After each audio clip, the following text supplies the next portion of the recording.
গণভোটে হ্যাঁ বা না ভোট দিতে হবে। হ্যাঁ ভোট দিলে কি কি পাবেন?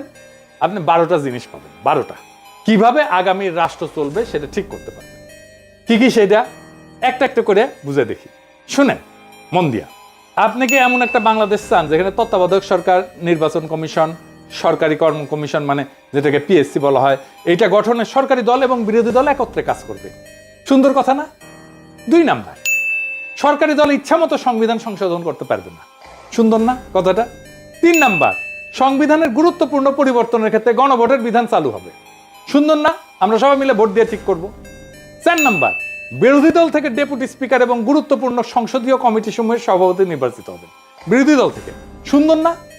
যত মেয়াদী হোক কেউ সর্বোচ্চ 10 বছরের বেশি প্রধানমন্ত্রী থাকতে পারবে না। সংসদের নারীর প্রতিনিধিত্ব পর্যায়ক্রমে বাড়বে। ক্ষমতার ভারসাম্য প্রতিষ্ঠার জন্য পার্লামেন্টে একটা উচ্চ কক্ষ গঠিত হবে। দেশের বিচার ব্যবস্থা স্বাধীনভাবে কাজ করবে। সুন্দর কথা না? আপনার মৌলিক অধিকারের সংখ্যা বাড়বে। কি রকম একটা মৌলিক অধিকার হইতেছে, ইন্টারনেট সেবা কখনো বন্ধ করা যাবে না, এটাকে মৌলিক অধিকার হিসেবে ঘোষণা দিবে। তার হাসিনা এটা বন্ধ করে দিছিল। দণ্ডপ্রাপ্ত অপরাধীকে রাষ্ট্রপতি ইচ্ছা মতো ক্ষমা করতে পারবে না।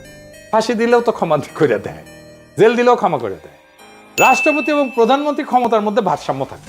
রাষ্ট্রভাষা বাংলার মর্যাদার পাশাপাশি অন্যান্য জাতিগোষ্ঠীর ভাষাও সাংবিধানিকভাবে স্বীকৃত হবে। সব সুন্দর কথা না? 12টা কথা। হ্যাঁ ভোট দিলে সবগুলো পাবেন, এই যতগুলো আছে সবগুলো। না ভোট দিলে কিছুই পাবেন।